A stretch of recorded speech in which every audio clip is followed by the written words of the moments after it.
a negotiation with even the EU has been dragging for a very long time because local manufacturers want some level of protection.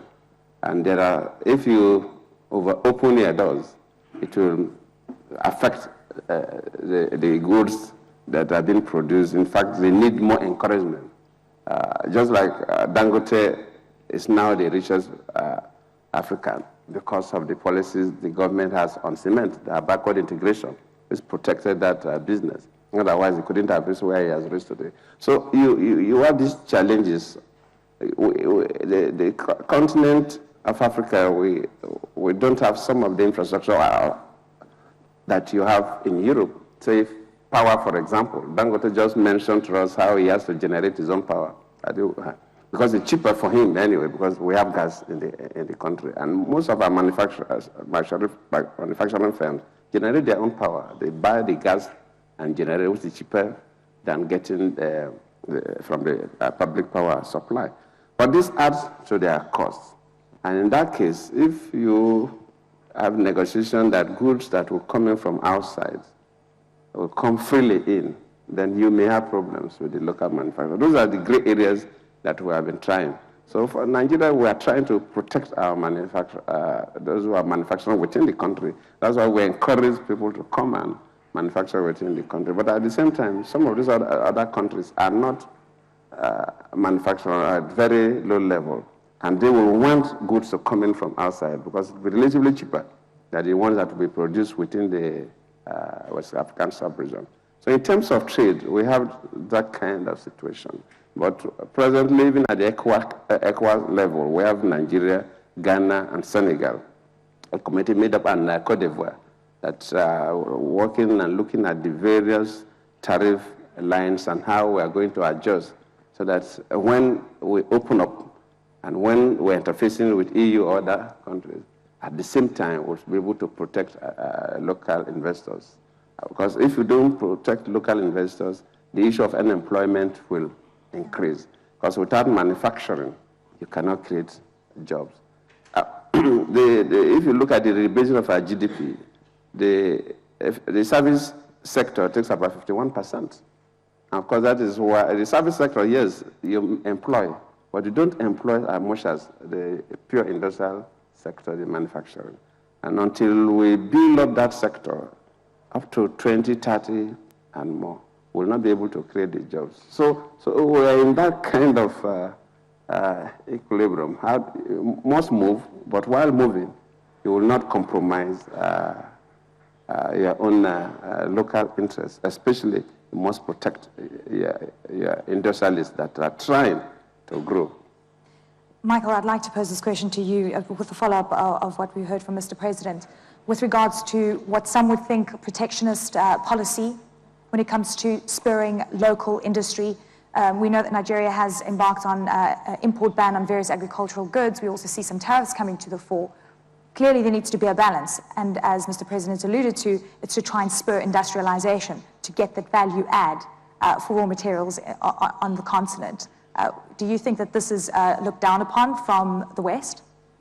Well, I think the history of the global economy is one in which countries that opened up and became competitive globally saw the greatest signs of growth, the greatest poverty alleviation.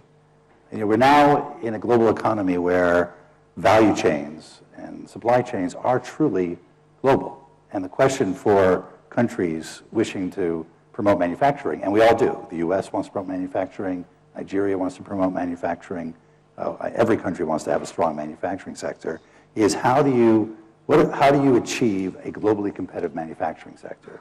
And it tends to be by having an open economy where you participate in a globally competitive value chain, as opposed to erecting walls where you end up building a manufacturing base that ends up being less than globally competitive. So there is always a balance to be struck. So you're basically saying that you're not pro-tariffs and essentially any kind of import bans on various industries? I think if we look at the history of many countries that have gone through rapid stages of development, the effort to open markets, attract investment, liberalize, and engage in global value chains has driven a lot of very positive growth and innovation.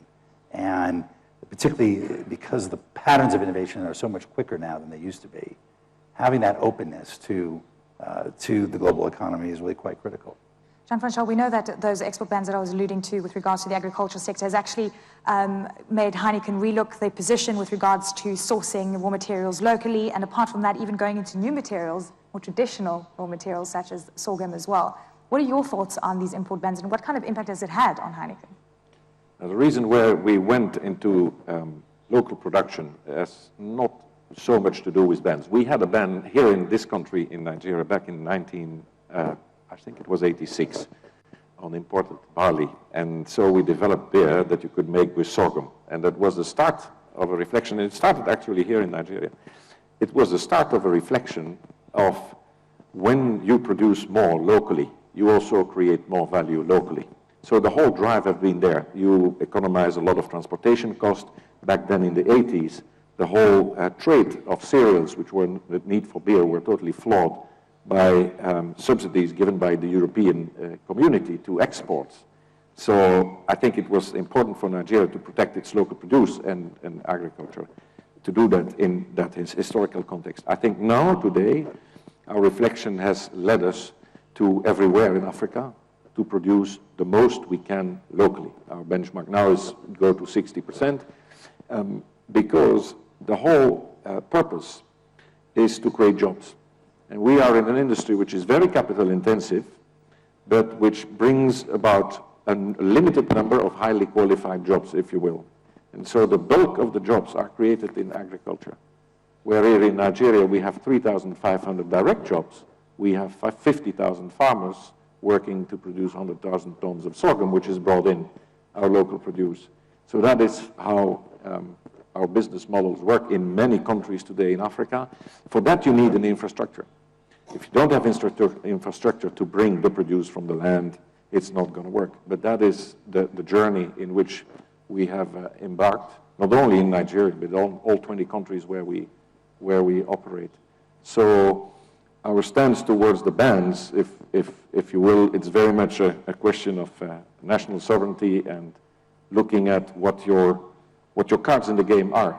Because I do agree with the Trade Secretary that if you, it is true that an open economy will boost productivity. It's the pace at which you do it that will guarantee that you can be a player in that world economy. Now, when it comes to what we see on the World Trade Organization rules, codes, of course, we take a look at some of the countries in Africa that are part of the World Trade Organization.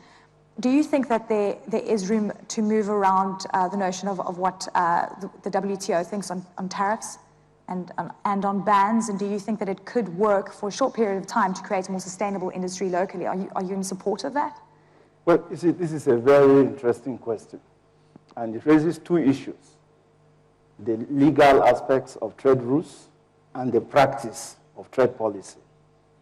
The WTO rules allow you or make you to tie your hands, to behave in a particular manner for the benefit of your country and the other countries of the world in terms of trade. But the same rules also have flexibilities which enable you to untie yourself if you have problems. So if you go through the WTO agreements, apart from your schedule, you have safeguards agreement, which allows you to react in case of an influx of imports beyond what you anticipated. You have balance of payments, Article 18, which allow you to take measures to safeguard your balance of payments position.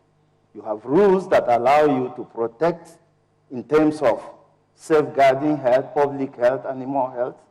So there are all kinds of flexibilities built in, including even dumping. When you know that there's a particular anti-dumping practice, you can use the agreement on anti-dumping.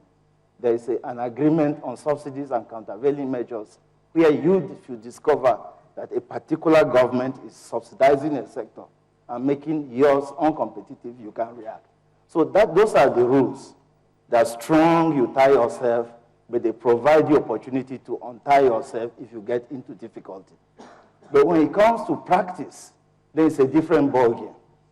Practice is priority setting and policies by government. If those policies are quantitative, which sometimes is allowed but not encouraged, then you have a problem.